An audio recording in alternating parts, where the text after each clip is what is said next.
나도 사실은 예전부터 너처럼 씩씩하고 착한 아들 같은 애인 있었으면 좋겠다고 생각했었는데. 호호. 아줌마는 웃음으로 말끝을 흐렸지만 그 속에는 묘한 떨림과 설렘이 뒤섞여 있었죠. 애인이라는 단어에 제 머릿속이 하얘지는 것 같았어요. 정말이에요.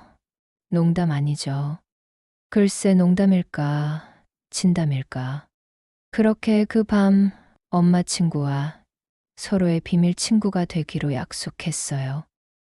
안녕하세요. 23살 박창식이라고 합니다. 제대하고 복학한 지 얼마 안 된 이제 막 캠퍼스 생활에 적응해가는 대학생이죠. 스펙 쌓기나 취업 준비보다는 솔직히 말해 학점 관리하고 친구들이랑 술 마시고 동아리 활동하는 그런 평범한 대학 생활을 즐기고 싶은 마음이 더 커요. 물론 속으로는 앞으로 뭘 하고 살아야 할지, 어떻게 돈을 벌어야 할지 막막할 때도 많지만요. 솔직히 말해서 제 어린 시절은 그리 풍족하지 않았어요. 저희 부모님은 두 분 다 이른 아침부터 늦은 밤까지 쉴 틈 없이 일하시는 맞벌이셨어요. 어머니는 작은 식당 주방보조 일을 하셨고 아버지는 개인 택시 기사셨죠. 새벽부터 밤늦게까지 운전대를 놓지 않으셨어요. 그렇게 두 분이 악착같이 버신 돈으로도 서울의 비싼 집값은 엄두도 못 냈죠. 중학생이 되어서야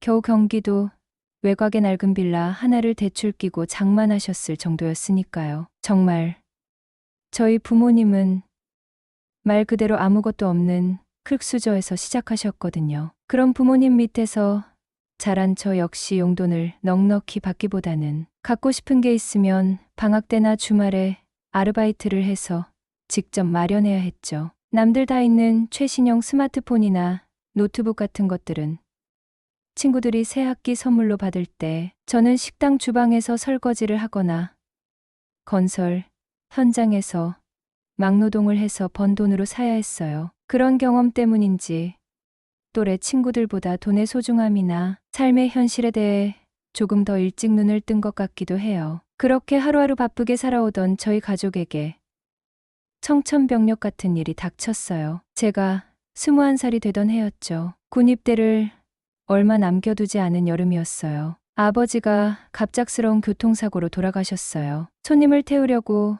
잠시 갓길에 정차하셨는데 졸음운전을 하던 대형 트럭이 그대로 아버지 택시를 덮쳤다고 하더군요. 그 자리에서 참 허무했죠. 불과 몇 시간 전만 해도 제게 군대 가면 조심하라고, 휴가 나오면 맛있는 거 사주겠다고 웃으시던 분이 차가운 영정사진 속 인물이 되어버린 거예요. 하루아침에 어머니는 평생의 반려자를 잃은 과부가 되셨고 저는 아빠 없는 아들이 된 거죠. 장례를 치르고 집에 돌아왔을 때 아버지 물건이 그대로 놓여있는 모습을 보며 어머니와 저는 한참을 부둥켜 안고 울었죠. 앞으로 어떻게 살아가야 할지 막막함과 절망감에 숨조차 쉬기 힘들었죠. 어머니는 충격으로 식음을 전폐하시고 한동안 아무 일도 못하셨어요. 제가 옆에서 간신히 부축하며 죽이라도 떠먹여 드려야 했죠. 하지만 인생이란 게 참 알 수 없는 것 같아요. 밑바닥까지 떨어진 것 같았던 저희 가족에게 믿을 수 없는 행운이 찾아왔거든요. 아버지의 갑작스러운 죽음으로 슬픔에 잠겨있던 저희 가족에게 마치 하늘이 보상이라도 해주는 것처럼 말이죠. 저희가 중학생 때 겨우 장만했던 낡은 빌라가 놀랍게도 재개발 지역으로 선정된 거예요. 처음에는 이게 무슨 일인가 싶어 어리둥절했지만 곧 높은 보상금을 받게 된다는 사실을 알게 되었죠. 게다가 아버지가 생전에 저희에게 언급조차 거의 하지 않으셨던 할아버지가 오래전에 남겨주신 시골 땅 역시 5도 2촌 혜택을 받아 주말 농장 부지로 각광받으면서 시세가 급등했죠. 원래는 팔 생각조차 안 하고 있었는데 주변에서 땅값이 너무 올랐다며 팔라고 권유하는 통에 팔았더니 생각보다 훨씬 쏠쏠한 돈이 손에 들어왔어요. 그렇게 갑작스럽게 생긴 목돈을 가지고 어머니와 함께 머리를 맞대고 고민했죠. 이참에 제대로 된 아파트로 이사를 갈까, 아니면 매달 안정적인 수입을 얻을 수 있는 수입형 건물을 매입할까 하고요. 어머니는 평생 아파트 한번 살아보는 게 소원이라고 하셨지만 저는 아버지가 돌아가신 후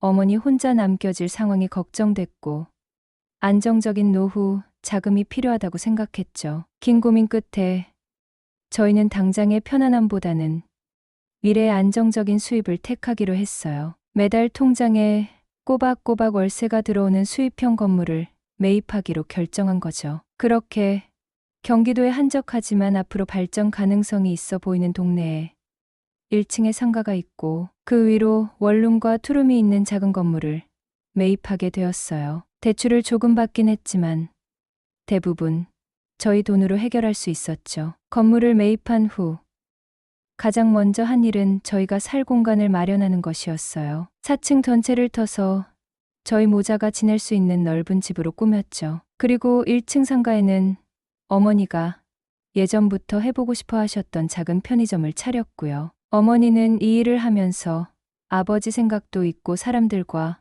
어울리며 활력을 되찾으실 수 있을 거라 생각했어요. 2층과 3층에는 원룸 8개와 투룸 2개, 총 10가구로 구성해서 세를 놓았죠.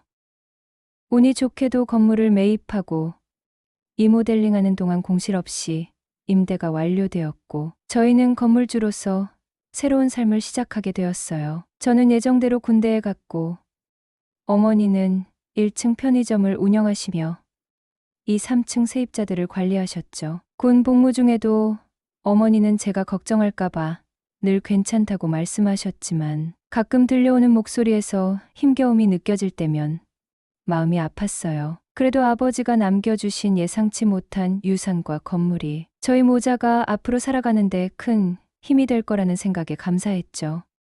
제대 후 복학하고 얼마 지나지 않아 저는 여느 때처럼 수업을 마치고 집으로 들어섰죠. 도어락을 풀고 현관문을 열자마자 익숙하지만 예상치 못한 얼굴이 눈에 들어왔죠. 바로 엄마의 오랜 친구 진숙 아줌마였어요. 아줌마 안녕하세요? 잘 지내셨어요? 진숙 아줌마는 저희 가족에게는 아주 특별한 분이었어요. 보험 일을 하셨는데 어릴 때부터 저희 가족의 보험을 모두 담당해 주셨어요. 저희 어린이 보험부터 시작해서 부모님의 각종 보험까지 진숙 아줌마 손을 거치지 않은 보험이 없었죠. 그저 고객과 설계사 관계를 넘어 가족처럼 저희를 챙겨주셨어요. 특히 아버지가 사고로 갑자기 돌아가셨을 때 경황이 없던 저희 가족을 대신해서 사고, 수습부터 보험금, 청구, 보상금, 처리까지 복잡한 모든 과정을 꼼꼼하게 처리해 주셨고요. 덕분에 저희는 슬픔 속에서도 복잡한 문제들에 시달리지 않고 장례를 잘 치를 수 있었죠. 그래서 진숙 아줌마에겐 늘 진심으로 고마운 마음을 가지고 있었네요. 게다가 진숙 아줌마는 정말 미인이셨어요. 50살이 훌쩍 넘은 나이에도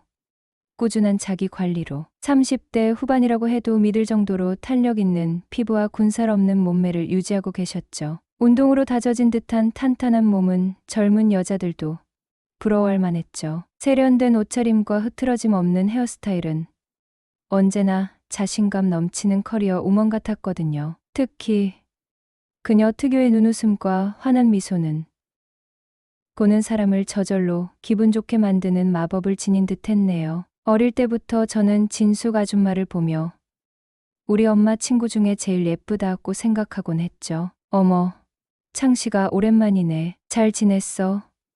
학교는 어때? 진숙 아줌마는 저를 보며 반갑게 웃었어요. 하지만 자세히 보니 그녀의 눈빛에는 평소와 다른 묘한 슬픔과 그림자가 서려 있었죠. 늘 밝고 당당했던 아줌마의 모습이 아니었어요. 네. 아줌마 덕분에 잘 지내고 있어요. 아줌마는요? 이 시간에 저희 집에 무슨 일 있으세요? 저는 그녀의 방문 이유가 궁금하면서도 아까 본 슬픔에 잠긴 눈빛 때문에 조심스러워졌죠. 아, 창씨가 사실은 내가 좀 힘든 일이 있어서 내 엄마 보러 왔지. 진숙 아줌마는 잠시 말을 고르더니 어렵게 입을 열었어요. 그녀의 목소리에는 금방이라도 울음이 터져 나올 것 같은 떨림이 섞여 있었죠. 남편이랑 이혼하게 됐어. 그녀의 말에 저는 충격과 놀라움으로 입을 다물 수 없었네요. 항상 능력 좋은 남편 만나서 돈 걱정 없이 해외여행 다니고 좋은 차 타며 아무 걱정 없이 사는 줄 알았거든요. 심지어 아버지가 돌아가셨을 때도 아줌마는 저희를 돕느라 바쁘셨지. 자신의 가정 문제로 힘들어하는 모습은 전혀 비추지 않았거든요. 그런 그녀가 이혼을 했다니? 갑자기 이혼이라니요? 무슨 일이세요, 아줌마? 남편이 오래전부터 어린 여자랑 바람이 났었나 봐. 얼마 전부터는 대놓고 집에 들어오지도 않고 정신을 못 차리더라고. 나랑 더 이상 못 살겠다면서 먼저 이혼해달라고 하니 어쩔 수가 없었지. 진숙 아줌마는 애써 담담하게 말했지만 목소리에는 깊은 슬픔과 배신감이 묻어났죠. 제가 감히 상상조차 할 수 없는 고통을 그녀가 홀로 겪고 있었던 거예요. 평생을 믿고 함께 살아온 남편의 배신이라니. 아줌마 너무 힘드시겠어요. 제가 해줄 수 있는 말이 이것밖에 없다는 것이 무력하게 느껴졌죠. 괜찮아 창식아. 이제는 나 혼자서라도 씩씩하게 살아야지. 진숙 아줌마는 저를 보며 억지로 환한 미소를 지어 보였지만 눈가에는 촉촉한 눈물이 맺혀 있었어요. 그 모습이 너무 안쓰럽고 마음이 아팠어요. 혹시 아줌마 저희 집에서 잠시 머무시는 건 어떠세요?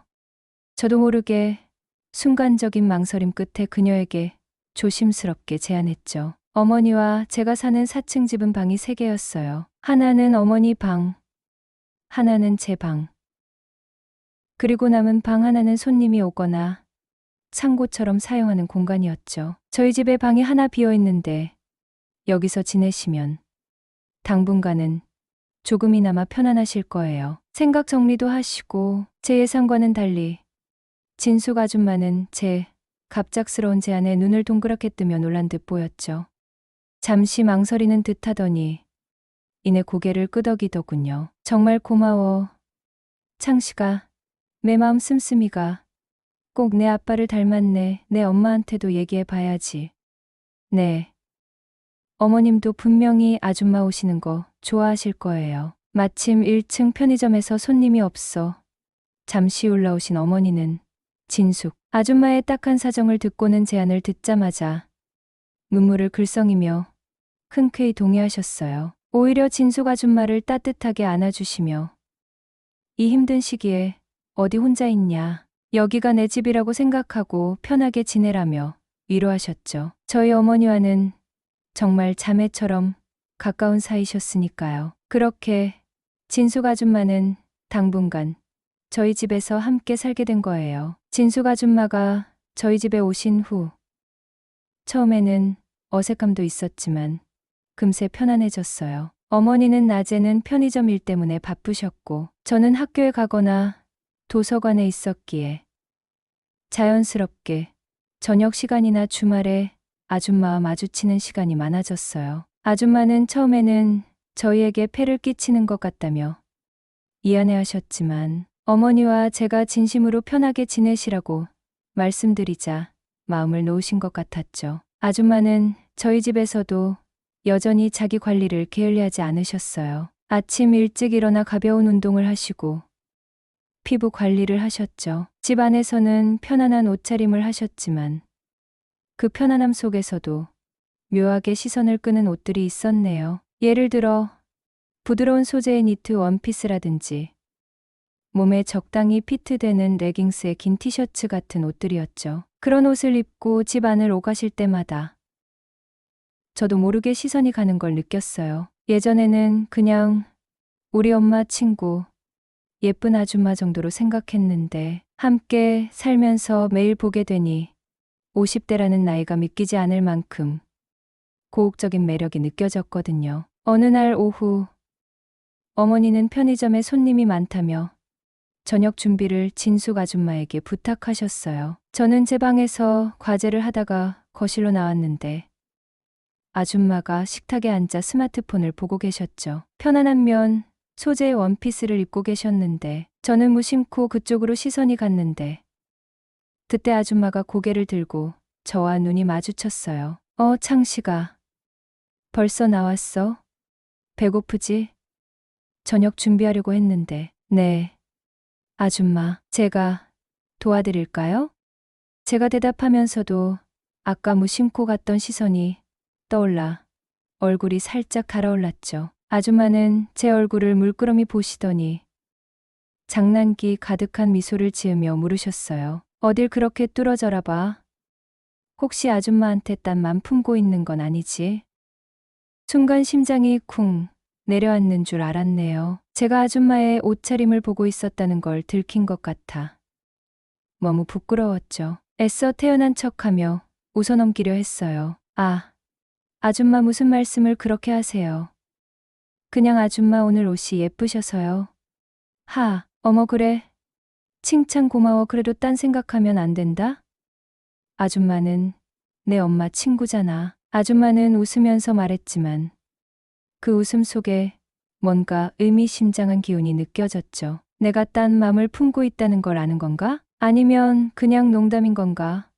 혼란스러웠지만 한 가지는 확실했죠. 저는 더 이상 진숙 아줌마를 그저 엄마 친구로만 보지 않기 시작했다는 것을요. 그녀의 말 한마디, 옷차림 하나하나가 신경 쓰이기 시작했거든요. 어릴 때부터 봐왔던 친근한 아줌마인데도 불구하고 점점 이성적인 매력이 느껴지기 시작한 거죠. 함께 지내는 시간이 늘면서 저희는 정말 친구처럼 편해졌어요. 처음에는 존댓말을 썼지만 아줌마가, 창씨가 우리 이제 가족이나 마찬가지인데 말로는 게 어때? 어색하게 존댓말 쓰지 말고 라고 말씀하셔서 자연스럽게 반말을 섞어 쓰게 되었고요. 저녁에 어머니와 셋이 거실에 모여 앉아 TV를 보다가도 어머니가 잠시 자리를 비우시면 아줌마와 저만 남게 될 때가 많았네요. 그럴 때면 우리는 소파에 나란히 앉아 드라마 내용에 대해 이야기하거나 서로의 하루 일과를 공유하다 보니 자연스럽게 스킨십도 생겼어요. 제가 피곤해 보이면 아줌마가 어이구, 우리 창식이 피곤했어? 하면서 제 허벅지를 툭툭 치기도 하고 드라마를 보다가 재미있는 장면이 나오면 아줌마가 웃으면서 제 어깨에 손을 올리기도 했죠. 그런 가벼운 스킨십에도 제 심장은 쿵쾅거렸고 저는 애써 태연한 척하려고 노력했어요.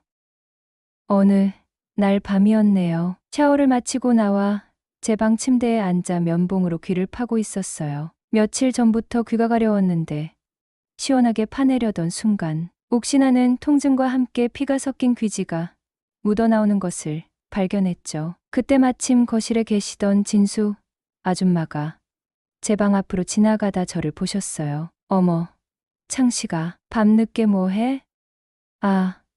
아줌마, 귀 좀 파려고요. 근데 피가 나는 것 같아요. 제가 면봉을 보여드리자 아줌마는 깜짝 놀라며 제게 다가오셨죠. 아이고, 이걸 어째 깊게 찔렀나 보다. 귀는 아주 민감한 곳이라 살살 다뤄야 하는데 병원 가봐야 하는 거 아니야? 아줌마는 걱정스러운 표정으로 제 귀 상태를 살피셨죠. 그러더니 잠시 생각에 잠기신 후 제게 조심스럽게 말씀하셨죠. 안 되겠다. 이리 와봐. 아줌마가 살살 파줄게. 아줌마가 이런 거 좀 잘 파. 어릴 때 동생들 귀도 다 파주고 그랬거든.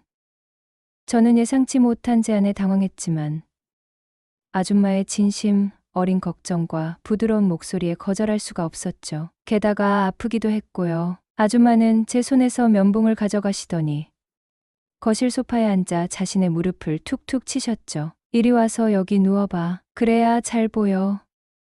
저는 조금 망설이다가 이내 아줌마의 무릎을 베고 옆으로 누웠죠. 태어나서 처음으로 엄마가 아닌 다른 여자의 무릎을 베는 것이었어요. 아줌마의 무릎은 생각보다 부드러웠고 따뜻했죠. 아줌마의 몸에서 나는 은은한 향기가 코끝을 간지렸어요. 아줌마는 제 귀를 조심스럽게 벌리더니 작은 불빛으로 안을 살피며 아주 능숙하게 면봉으로 귓속을 청소해 주셨죠. 아이고, 상처 났었네. 조심했어야지. 자, 이제 깨끗해졌어. 시원하지?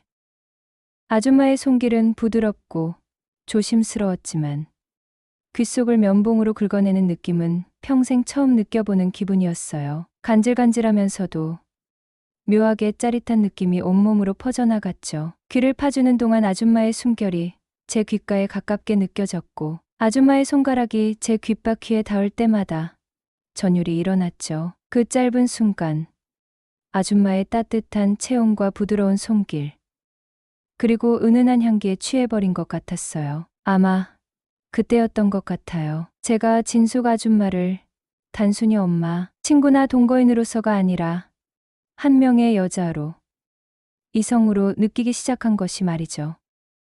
그전에도 예쁘다고 생각하고 몸매가 좋다고 생각했지만 그때처럼 강렬하고 묘한 감정을 느껴본 적은 없었네요. 그날 이후 저는 진숙 아줌마의 모든 것에 신경이 쓰이기 시작했죠. 아침에 일어나 거실로 나올 때 아줌마가 어떤 옷을 입고 있는지, 어떤 표정을 짓고 있는지, 목소리 톤은 어떤지 모든 것이 예사롭지 않게 느껴졌어요. 아줌마가 편안하게 앉아 다리를 꼬거나 스트레칭을 할 때 드러나는 탄력 있는 몸매에 시선이 자꾸만 갔고 짧은 옷을 입고 계실 때면 괜히 아줌마 주변을 서성이게 되었죠. 아줌마는 여전히 저를 보면 장난스럽게 어딜 봐 라며 놀리셨지만 그때마다 저는 속으로 네 아줌마 보고 있어요. 아줌마한테 딴 마음 품고 있어요 라고 고백하고 싶을 만큼 그녀에게 빠져들고 있었어요. 그렇게 아슬아슬한 감정의 줄다리기가 이어지던 어느 날 저녁이었죠. 어머니는 1층 편의점 야간 알바생이 갑자기 못 나오게 되었다며 직접 편의점을 지키러 내려가셨어요. 4층 저희 집에는 진숙 아줌마와 저 단둘만 남게 된 거예요. 적막함 속에 미묘한 긴장감이 감돌았죠. 창씨가 저녁 뭐 먹을래? 아줌마가 먼저 적막을 깼죠. 저는 딱히 생각 안 해봤는데 그냥 치킨이나 시켜 먹을까 생각했어요. 오, 치킨. 좋다.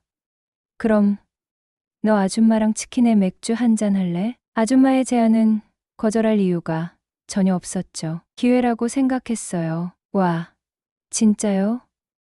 좋아요. 그렇게 시작된 우리의 저녁은 캔맥주 2캔으로 가볍게 시작되었어요.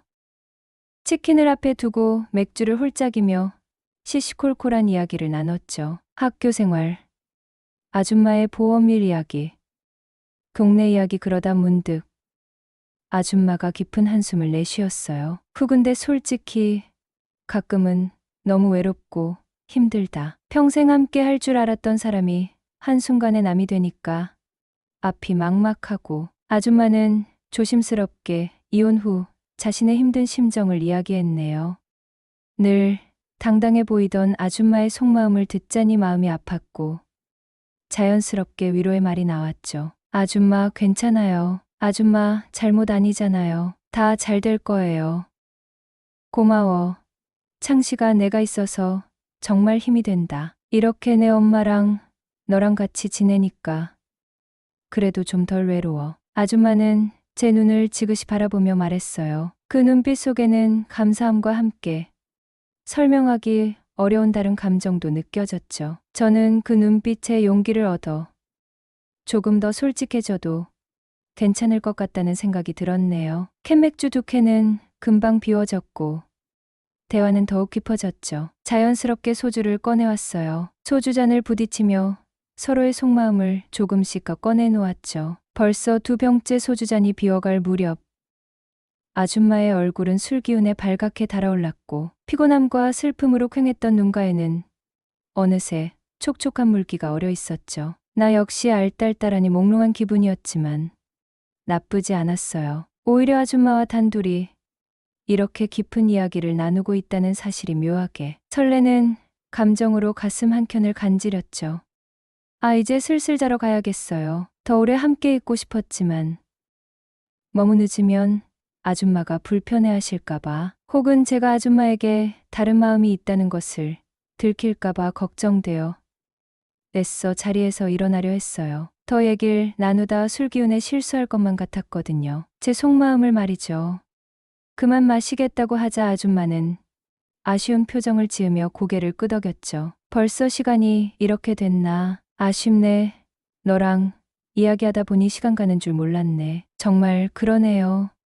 처음에는 어색했던 단 둘만의 시간이었지만 캔맥주로 시작해서 2차로 소주잔을 부딪히며 서로의 속 깊은 이야기를 나누다 보니 밤은 어느새 깊어졌네요. 시계를 보니 새벽 2시.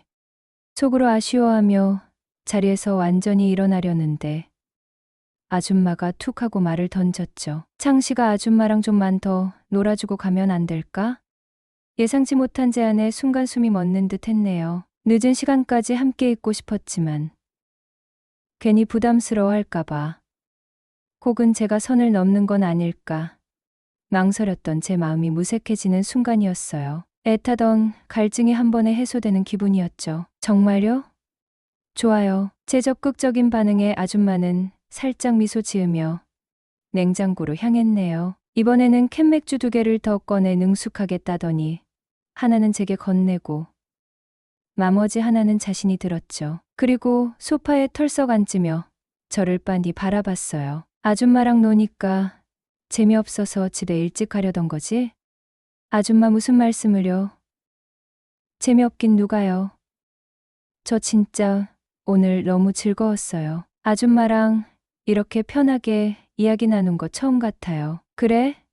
아줌마도 오늘 정말 좋았어. 너랑 이렇게 이야기하다 보니까 힘든 것도 있고 그냥 내가 참 편하네. 아줌마의 진심 어린 말에 제 마음이 따뜻해졌어요. 살짝 긴장되기도 했죠. 그리고 뭔 일이 곧 터질 것만 같았거든요. 어쩌면 진숙 아줌마라는 사람이 저를 편안하게 만들고 가꾸만 끌리게 하는 묘한 매력이 있었던 것 같아요. 술 기운 때문이었을까요? 아니면 더 이상 제 마음을 숨길 수 없었기 때문이었을까요? 저는 용기를 내서 전부터 아줌마에게 하고 싶었던 말을 꺼냈어요. 아줌마, 솔직히 말하면 저 예전부터 아줌마 좋아했는 거려. 하하, 얼굴이 화끈거렸죠. 술 기운 때문인지 아니면 쑥스러움 때문인지 알 수 없었죠. 어색함을 감추려 괜히 큰 소리로 웃으며 캔맥주를 벌컥 들이켰죠. 순간 정적이 흘렀어요. 아줌마는 아무 말 없이 저를 바라봤고 그 침묵이 어색해질 즈음 아줌마가 천천히 입을 열었죠. 어머, 그랬니? 아줌마의 목소리는 낮았지만 그 속에 담긴 떨림은 숨길 수 없었네요. 그리고 이어지는 아줌마의 말에 저는 귀를 의심했죠. 나도 사실은 예전부터 너처럼 씩씩하고 착한 아들 같은 애인 있었으면 좋겠다고 생각했었는데. 호호. 아줌마는 웃음으로 말끝을 흐렸지만 그 속에는 묘한 떨림과 설렘이 뒤섞여 있었죠. 애인이라는 단어에 제 머릿속이 하얘지는 것 같았네요. 저는 그녀의 눈을 똑바로 바라보며 물었어요. 정말이에요? 농담 아니죠? 글쎄 농담일까? 진담일까? 아줌마는 여전히 웃고 있었지만 그 눈빛은 장난기가 아닌 진심을 담고 있었죠. 저는 숨을 크게 들이쉬었어요. 떨리는 목소리로 다시 물었죠. 만약 진담이라면요? 진담이면 오늘 우리. 근데 창씨가 나 사실 전 남편한테 복수하고 싶어. 복수? 이 설레는 분위기에서 갑자기 복수라니. 예상치 못한 이야기에 순간 흥이 깨지는 듯 들었죠. 어떻게 복수를 한다는 거지? 나랑 무슨 상관이지? 머릿속이 혼란스러워졌죠. 사실은 말이야. 아줌마는 술 기운 때문인지 아니면 솔직한 마음을 털어놓는 부끄러움 때문인지 목소리가 떨렸어요. 그 사람이 나보다 12살이나 어린 띠동갑 여자랑 바람이 났거든. 생각할수록 분하고 억울해서 잠이 안 와. 그래서 나도 복수하고 싶었어. 그 사람처럼 나보다 훨씬 어린 남자랑, 그것도 남들 몰래 짜릿하게 연애해서 그 사람 속 좀 뒤집어 놓고 싶거든. 나는 아줌마의 복잡한 감정을 들으며 아무 말도 하지 못했어요. 이혼의 상처와 배신감이 그녀를 복수로 이끌고 있다는 것을 알 수 있었죠. 하지만 그 뒤에 이어지는 아줌마의 말에 내 심장이 다시 한번 요동쳤어요. 근데 그런 생각을 하다가 문득 그 상대가 바로 내가 되었으면 좋겠다는 생각이 들었지. 창시가. 그녀의 고백, 복수라는 복잡한 동기가 섞여 있었지만 핵심은 분명했죠. 진숙 아줌마가 나에게 마음이 있고 나와 연인 같은 관계를 원하고 있다는 것. 비록 그 시작이 완벽하게 순수한 사랑은 아니더라도 나를 향한 마음이 없이는 나올 수 없는 이야기였죠. 그녀의 아픔과 외로움, 그리고 나를 향한 욕망이 뒤섞인 진심이 느껴졌죠. 그러니까 우리 비밀 친구 같은 거 하는 건 어때? 아줌마는 조심스럽게 다시 말을 이었죠. 그녀의 제안은 복수라는 목적을 달성하기 위한 수단처럼 들리기도 했지만 나에게는 그녀와 가까워질 수 있는 유일한 기회처럼 느껴졌어요. 남들 모르게 우리 둘만 아는 특별한 관계. 나는 망설일 틈도 없이 본능적으로 대답했어요. 그래요. 비밀 친구 좋아요. 지금 나에게 중요한 것은 아줌마와 조금이라도 더 가까워질 수 있다면 어떤 관계든 상관없다는 것이었죠. 복수라는 동기가 마음에 걸리지 않는 것은 아니었지만 아줌마의 상처를 이해했고 그녀의 솔직한 마음에 나 역시 끌리고 있었어요. 이제부터는 내가 다 알아서 할게. 순간 숨 막히는 정적이 흘렀죠. 아줌마의 말은 너무나 직접적이고 노골적이었어요. 저는 심장이 미친 듯이 뛰기 시작했죠. 정말 괜찮으시겠어요? 마지막으로 확인하고 싶었죠. 돌이킬 수 없는 선을 넘는 것이 두려웠던 걸까? 아니면 혹시라도 아줌마가 후회할까봐 걱정했던 걸까? 아니면 그저 이 믿을 수 없는 상황에 대한 확인이었을까? 응, 괜찮아. 근데 나 사실 조금 떨려. 아줌마의 솔직한 고백에 나도 모르게 웃음이 나왔죠. 나 역시 마찬가지였어요. 심장이 터질 것처럼 쿵쾅거리고 손끝이 미세하게 떨렸거든요. 하지만 두려움보다 설렘과 기대가 훨씬 더 컸죠. 이 순간 아줌마와 나는 서로에게 세상에서 가장 특별한 존재가 되어가고 있었으니까요. 그렇게 그 밤 우리는 서로의 비밀 친구가 되기로 약속했죠. 시간은 흘러 어느덧 저도 40대 중반의 나이가 되었어요. 젊은 혈기로 가득했던 23살의 저는 한 아이의 아빠가 되어 있었죠. 그동안 제 삶에도 많은 변화가 있었어요. 30살을 간 넘겨 결혼했던 아내와는 짧은 5년의 결혼 생활 끝에 이혼을 하게 되었죠. 3살 배기 어린 아이를 홀로 키우게 되었고 그때부터 저희 어머니가 제 곁을 든든하게 지켜주셨어요. 당신의 노후에 좀 편히 쉬셔야 할 나이인데도 못난 아들 때문에 손주 육아까지 도맡아 하시게 된 거예요. 어머니는 힘든 내색 한 번 없이 아이를 돌보셨고 몸은 비록 힘들지만 손주 보는 재미의 마음만은 너무 행복하다고 늘 말씀하시곤 했어요. 그런 어머니가 재작년 갑작스러운 병으로 제 곁을 떠나고 만 거예요. 저로서는 정말 감당하기 힘든 충격이었죠. 세상에 혼자 남겨진 것 같았어요. 그때 다시 한번 제 곁에서 저를 일으켜 세워준 사람이 있었어요. 바로 진숙 아줌마였죠. 어머니 장례식장을 지키며 슬픔에 잠긴 저를 밤새도록 위로해 주셨죠. 그리고 어머니가 돌아가신 후 아줌마는 자연스럽게 저희 집에 오셔서 이젠 엄마를 대신해 어린 손주와 저희 살림을 맡아주고 계시더라고요. 생각해보면 인생이란 게 참 알 수 없는 것 같아요. 23살에 제가 상상했던 미래와는 너무나 다른 모습으로 그래도 힘든 순간마다 제 곁을 지켜준 사람들이 있었고 특히 진숙 아줌마는 제 삶에 뗄래야 뗄 수 없는 존재가 되었네요. 그 밤의 비밀처럼 우리의 인연은 참 묘하고 깊네요. 시간이 모든 걸 해결해주진 않는다. 그저 익숙해질 뿐이다.